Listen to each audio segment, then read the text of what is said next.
سچا اور امانت دار تاجر قیامت کے دن انبیاء، صدیقین اور شہداء کے ساتھ ہوگا۔ سبحان اللہ۔ یہ حدیث اس طرح تجارت کرنے والوں کے مقام و مرتبے کو بتا رہی ہے۔ اب ایک بات یہاں پر عرض کر دوں کہ جو بندے سچے تاجر ہوتے ہیں، سچے امانت دار ہوتے ہیں، یعنی اپنے بزنس میں دھوکہ دہی وغیرہ نہیں کرتے ہیں، تو ان کا مقام حضور نے کیا فرمایا؟ قیامت کے دن کس کے ساتھ ہوں گے؟ انبیاء علیہم السلام کے ساتھ ان کا مقام و مرتبہ ہوگا۔ اور انبیاء کے ساتھ مقام ملنا یہ سب سے بڑی بلندی کی بات ہے، سب سے بڑی بلندی کی بات ہے۔ اور ایک دوسری بات یہ بھی عرض کر دوں کہ انبیاء کے ساتھ کا مقام یہ ہوتا ہے کہ انبیاء کے ساتھ رہیں گے تو مقام ان کا ایک نہیں ہوگا، بلکہ انبیاء ہوں گے یہ آقا کی حیثیت سے ہوں گے، اور جو یہ لوگ ہوں گے وہ اس طرح غلام بن کر ان کے ساتھ رہیں گے، یہ اس کا مطلب ہے۔ تو حضور صلی اللہ علیہ وسلم نے اس طرح حدیث میں سچے تاجر کے لیے یہ ارشاد فرمایا کہ قیامت کے دن انبیاء، صدیقین، شہداء کے ساتھ ہوں گے۔ انبیاء کے ساتھ ساتھ صدیقین، یعنی جو سچ ہے، جو تمام صدیقین کے جو سردار ہیں وہ حضرت سیدنا ابو بکر صدیق رضی اللہ تعالیٰ عنہ تھے، شہداء کے جو سردار ہے وہ حضرت سیدنا امام حسین رضی اللہ تعالیٰ عنہ۔ تو اس طرح ان تمام نیک لوگوں کی صحبت مل رہی ہے، کس کو؟ جو سچا تاجر ہوتا ہے، جو سچا بزنس مین یا کاروبار کرنے والا ہوتا ہے۔ حضور نے ان کے لیے یہ مقام و مرتبہ ارشاد فرمایا ہے۔ سبحان اللہ، ماشاءاللہ، کہ تجارت زمین پر ہو رہی ہے، رسول اللہ اس کا مقام انبیاء کے ساتھ حشر کے میدان میں فرما رہے ہیں۔ یہ تاجر یعنی جو سچا اور امانت دار تاجر ہوتا ہے، اس حوالے سے اس کو جو قیامت میں جو مقام ملے گا وہ کوئی لوگ رشک کی نگاہوں سے دیکھیں گے جو سچا تاجر دنیا میں جو ہے تجارت کرے گا۔ آئیے کہ ہم دیکھتے ہیں کہ اب دنیا کے معاملات میں لوگ اپنی چیز کو بیچنے کے لیے اگر اس میں عیب بھی ہوگا تو بتاتے نہیں ہیں، اور جب بیچنے کا معاملہ آیا تو کچھ جھوٹ موٹ ملا کر جو ہے اس کو سیل کرنے کی کوششیں کرتے ہیں، وہاں پر سچائی نہیں بلکہ جھوٹ بول کر جو ہے اس چیز کو بیچ رہے ہیں۔ تو اس کا کیا حکم؟ دیکھیے اللہ تبارک و تعالیٰ قرآن مجید میں ارشاد فرما رہا ہے لعنت اللہ علی الکاذبین، کہ جھوٹ بولنے والوں پر اللہ کی لعنت ہوتی ہے۔ بے شک۔ اگر کوئی تاجر ہے، تجارت کر رہا ہے، کوئی چیز بیچ رہا ہے، تو اگر کوئی چیز اس میں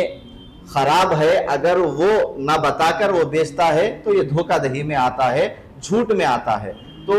اسی طرح کوئی ناپ تول کرنے والی کوئی چیز ہے، اگر اس میں کمی بیشی بھی کرتا ہے تو قرآن اس کے لیے بھی فرما رہا ہے ویل للمطففین، کہ ناپ تول میں کمی کرنے والے کے لیے ہلاکت ہے۔ اب اگر جھوٹ بول کر نفع کما بھی لے،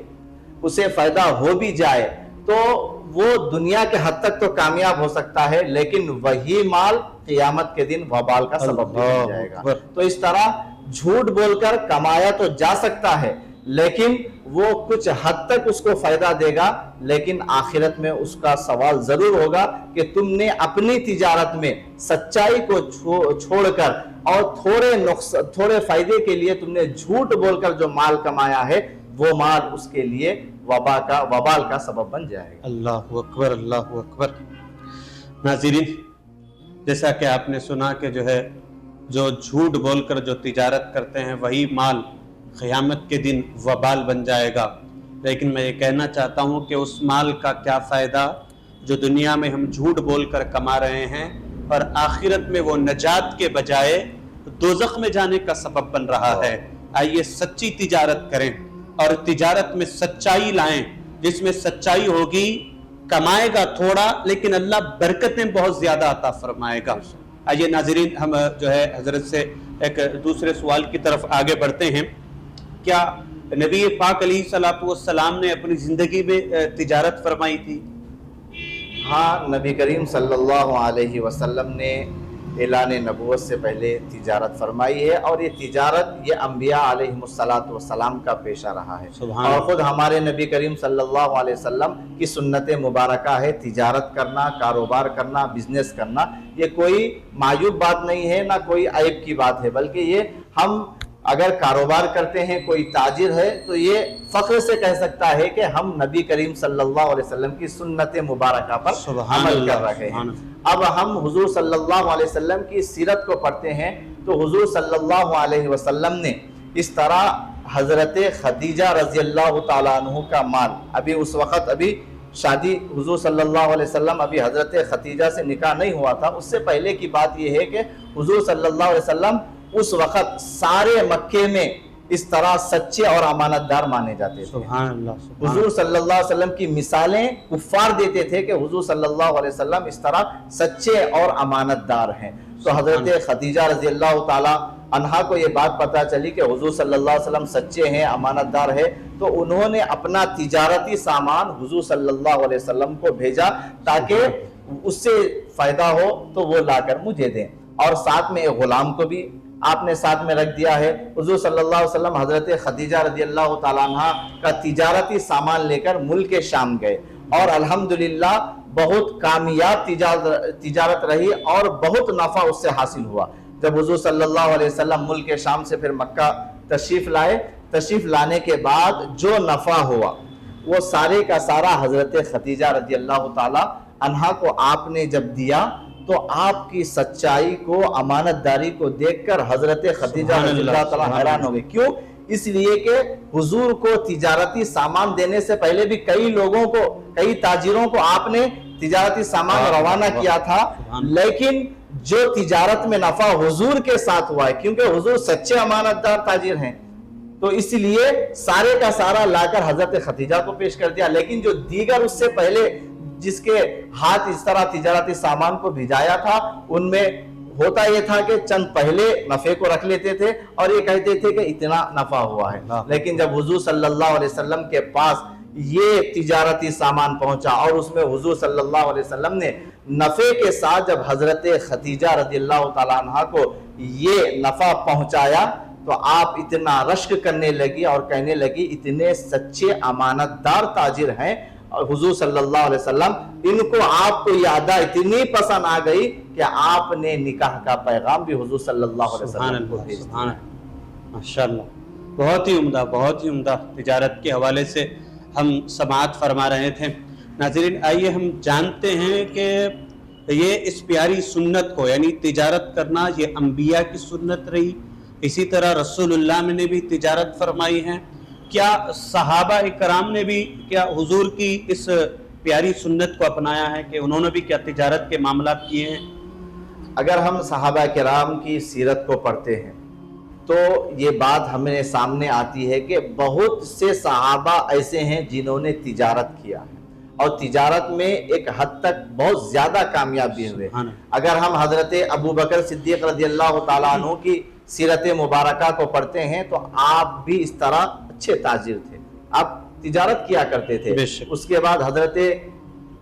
سیدنا عثمان بن عفان رضی اللہ تعالیٰ عنہ کی سیرت کو بھی ہم پڑھتے ہیں تو آپ انتہائی بہت بڑے تاجر تھے اور اپنا تجارت کا مال اسلامی لشکروں کو آپ عطا فرمایا کرتے تھے۔ اور آپ نے حضرت سیدنا عثمان بن عفان رضی اللہ تعالیٰ عنہ کے حوالے سے یہ بھی سنا کہ جب مدینہ منورہ ہجرت کر کے آئے تو مسلمانوں کو پینے کے لیے پانی موجود نہیں تھا، میٹھا پانی کا چشمہ موجود نہیں تھا، تو آپ نے اپنے اسی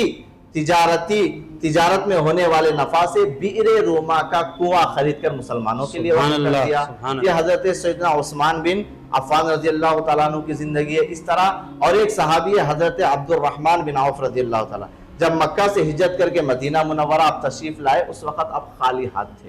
اور مدینہ آ کر آپ نے تجارت کیا تو اور آپ کی تجارت انتہائی کامیاب رہی، اور ساتھ ہی ساتھ اس طرح وہ تجارت سے ہونے والے نفع جتنا مال ہوتا تھا اکثر مال وہ اسلام کے لیے بھی آپ خرچ کرتے تھے۔ تو اس طرح صحابہ کرام رضوان اللہ تعالی علیہم اجمعین نے حضور صلی اللہ علیہ وسلم کی سنت مبارکہ کو زندہ رکھنے کے لیے تجارت کاروبار بھی کیا ہے۔ اور ایک بات میں یاد کر دوں کہ اگر ہم صحابہ کرام کی تجارت کو دیکھتے ہیں پھر آج کے ہمارے معاشرے کے تاجروں کو ہم دیکھتے ہیں تو وہ بھی تجارت کرتے تھے، یہ بھی تجارت کرتے تھے، لیکن فرق دونوں میں ایک ہے کہ وہ تجارت کرتے کرتے کبھی اسلام کے خلاف کوئی کام نہیں کرتے۔ تجارت کرتے کرتے، بزنس کرتے کرتے نماز کا وقت آ گیا، آپ نماز سارا کاروبار چھوڑ کر نماز کے لیے چلے جاتے۔ اگر اسی طرح رمضان کا مہینہ آ جائے تو تجارت کرتے کرتے یہ نہیں دیکھتے کہ مجھے کچھ ہو جائے گا روزہ رکھنے سے، میری طبیعت میں بگاڑ آ جائے گی، یہ صحابہ کا طریقہ نہ تھا، بلکہ تجارت کرتے ہوئے، اور اس زمانے کی تجارت تو معلوم ہے کہ اس طرح ملگیات وغیرہ نہیں ہوتے تھے، بڑے گودام وغیرہ نہیں ہوتے تھے، بلکہ آسمان کی جو چلچلاتی دھوپ ہوتی اس میں ٹھہر کر صحابہ کرام رضوان اللہ تعالی علیہم اجمعین کاروبار تجارت کیا کرتے تھے، لیکن کبھی نہ روزے کو چھوڑا، نہ نماز کو چھوڑا، اور نہ دیگر عبادتوں کو چھوڑا، بلکہ تجارت اپنی جگہ، عبادت اپنی جگہ، یہ صحابہ کا طریقہ تھا۔ لیکن آج کے معاشرے میں اگر ہم دیکھیں گے تو چھوٹی تجارت والے بھی اس طرح نمازوں کو بھی چھوڑ دیتے ہیں۔ جب ان سے پوچھا جاتا ہے کہ نماز کا وقت ہو گیا ہے تو وہ یہ کہتے ہیں کہ میرا کاروبار ہے، ذرا میں پہلے یہ کر لوں، اس کے بعد پھر نماز ادا کروں گا۔ اس طرح کہتے کہتے کئی نمازیں قضا ہو جاتی ہے۔ اور اسی طرح جب رمضان کا معاملہ آتا ہے تو رمضان کے معاملے میں ہم یہ دیکھتے ہیں کئی ایسے تاجر اور بزنس مین ہوتے ہیں جو روزے کو چھوڑ دیتے ہیں۔ جب ان سے پوچھا جاتا ہے رمضان سال میں ایک مرتبہ آتا ہے، روزے سال میں ایک مرتبہ اللہ نے فرض کیے ہیں، اس کو تو رکھ لینا چاہیے، یہ تو فرض چیزوں میں شمار ہوتا ہے، تو وہ کہتے ہیں کہ ہم کو اس طرح تجارت میں بہت کام کرنا پڑتا ہے، ہماری طبیعت تھک جاتی ہے، اس طرح کہہ کر اس روزے کی فرضیت کو چھوڑ کر اس طرح اسلام کے خلاف یہ کام کرتے ہیں۔ تو یہ تجارت آج کے دور کی اور صحابہ کے دور کی جو تجارت ہے وہ انتہائی بڑا دیکھنے میں سننے میں بھی آتا ہے کہ آج کی تجارت اس طرح چھوڑ کر، اسلامی اصول کو چھوڑ کر یہ تجارت کرتے ہیں۔ میں اس طرح صحابہ کرام رضوان اللہ تعالی علیہم اجمعین کی زندگی سے ہم کو یہی پیغام ملتا ہے کہ جو بھی تاجر ہوں، بزنس کرنے والے ہوں، تجارت کریں، سچائی اس میں لائیں، اور ساتھ ہی ساتھ شریعت کی بھی پابندی کریں۔ نماز کا وقت ہو، نماز کے لیے وقت نکالیں، روزے کی بات آ جائے، روزے کے لیے اس طرح چھوٹے کاروبار کے لیے اس طرح روزے کو چھوڑیں، نہ بڑے کاروبار کے لیے چھوڑیں۔ اس طرح اگر ایسی تجارت کریں گے تو یقیناً اللہ اس تجارت میں بہت برکتیں عطا فرمائے۔ واہ واہ، ماشاءاللہ، سبحان اللہ۔ ناظرین، بہت ہی ماشاءاللہ تحقیقی نظر سے جو ہے آپ جواب دے رہے تھے کہ ہم سماعت فرما رہے تھے کہ تجارت کے معاملات الگ ہیں، نماز الگ ہے، یعنی تجارت کو کرتے ہوئے نماز کو نہیں چھوڑا جا سکتا، روزوں کو نہیں چھوڑا جا سکتا، تو وہ تجارت بے فائدہ اور بے برکت ہے جس میں نہ سچائی ہو، اور جو رکاوٹ بن رہی ہو نماز کے لیے اور اللہ کے ذکر کے لیے، اللہ کی طرف آگے بڑھنے کے لیے جو چیز رکاوٹ بن رہی ہو، اس میں فائدہ کہاں سے ہوگا، اس میں برکتیں کہاں سے ہوگی؟ بہت ہی بہترین انداز میں کہ تاجر وہی، سچا تاجر وہی ہوتا ہے جو نمازوں کو اپنے وقت پر ادا کرتے ہوئے تجارت کرتا ہے۔ لیکن علامہ صاحب آپ جو ہے یہ دیکھیے کہ موجودہ دور میں جو ہے یعنی دین کی خدمت کرنے والے لوگ، جن کو علماء ہم کہتے ہیں، حفاظ کہتے ہیں، کیا یہ لوگ دین کی خدمت کرتے ہوئے کہ یہ تجارت کر سکتے ہیں؟ تاکہ معاشرے میں یہ بات جو ہے آیا ہے کہ علماء تاجر نہیں ہو سکتے، یعنی کوئی عالم تجارت کرتا ہے تو اس کو عیب کی نظر سے دیکھا جاتا ہے، تو یہ کہاں تک درست ہے کہ علماء تاجر بن سکتے ہیں؟ یہ عیب ہے یا پھر اور کیا چیز ہے؟ دیکھیے، سب سے پہلی بات تو یہ ہے کہ تجارت کا تعلق کسی پیشے سے نہیں کہ فلاں آدمی تجارت کر سکتا ہے، فلاں نہیں کر سکتا ہے، بلکہ میں پہلے یہ بات عرض کر چکا ہوں کہ تجارت یہ نبیوں کی سنت ہے۔ بے شک، اگر کوئی عالم دین تجارت کرے تو اس میں کوئی نہ عیب کی بات ہے، نہ اور کوئی اس میں شرمانے والی بات ہے، بلکہ اگر وہ تجارت کرتے ہیں تو ایک دین کی خدمت کرنے کے ساتھ ساتھ حضور کی اور ایک سنت پر عمل کر رہے ہیں، واہ واہ، وہ ہے تجارت۔ تو اس میں کوئی معیوب کی بات نہیں۔ لیکن آج ہمارے معاشرے میں یہ ہوتا ہے کہ اگر کوئی دین کی خدمت کرنے والا ہو، مثال کے طور پر کوئی امام ہو، کوئی مؤذن ہو، اور کوئی خطیب حضرات ہو، اس طرح دین کی خدمت کرنے والے علماء جو ہوتے ہیں، اگر وہ یہ کام کرنے کے ساتھ ساتھ اس طرح اگر کوئی کاروبار کرتے ہیں تو ایک حقیر نگاہ سے دیکھتے ہیں اور یہ کہتے ہیں کہ دین کی خدمت کرنے والے اس طرح تجارت میں آ چکے ہیں۔ لیکن یہ ان لوگوں کا کہنا اور سوچنا یہ غلط فہمی ہے، کیونکہ تجارت یہ نبی کریم صلی اللہ علیہ وسلم کی سنت مبارکہ ہے، اس پر ہم عمل کر رہے ہیں۔ لوگ اگر غلط فہمی اپنے ذہنوں میں لا رہے ہیں تو یہ ان کا غلط تصور ہے، اس میں کوئی ہونے والی بات نہیں ہے، بلکہ اس طرح تجارت کر سکتے ہیں دینی خدمت کرنے والے، اور اس طرح حضور کی سنت پر بھی عمل کیا جا سکتا ہے۔ ماشاءاللہ ناظرین محترم کہ بہت ہی اچھے انداز میں ہم یہ سماعت فرما رہے تھے، کہ یہ سیکھ رہے تھے، یہ سن رہے تھے کہ تجارت اسلامی نقطۂ نظر سے تجارت کا کیا مقام ہے، کہ سچا تاجر کون ہے، اور تجارت کرنے پر کن چیزوں کو اہمیت دینی چاہیے اور کن چیزوں کو چھوڑنا چاہیے۔ ٹھیک ہے، یہ ساری چیزیں سماعت فرما رہے تھے۔ اور آج ہمارے مہمان جو بنے ہوئے تھے حضرت علامہ مولانا ڈاکٹر حافظ محمد ریحان انصاری حفیظہ اللہ، میں ان کا بہت جو ہے شکریہ ادا کرتا ہوں کہ جو اس ہمارے پروگرام کا حصہ بنے ہیں۔ کہ اسی طرح میں یہ کہتا ہوں کہ جو ہے ناظرین، ہمارا یہ جو فاروقی جو چینل ہے، اس پر جو ہے پھر ہم ایک نئی ٹاپک کے ساتھ آپ کے درمیان میں حاضر رہیں گے۔ تب تک کے لیے آپ اپنی دعاؤں میں ہم کو یاد رکھیں، ہم بھی آپ کے لیے دعا کریں گے۔ اللہ تعالی ہم تمام کی بگڑیوں کو بنائیں، آمین۔ ہم تمام کے جو اسلام کا یہ جو پیغام، اس کا ہم جو ایک قدم اٹھائیں، اللہ ہمارے اس پیغام کو دور دور تک پہنچائے۔ وصلی اللہ تعالی وسلم علی خیر خلقہ سیدنا و نبینا و مولانا محمد وعلی آلہ و اصحابہ اجمعین، والحمد للہ رب العالمین۔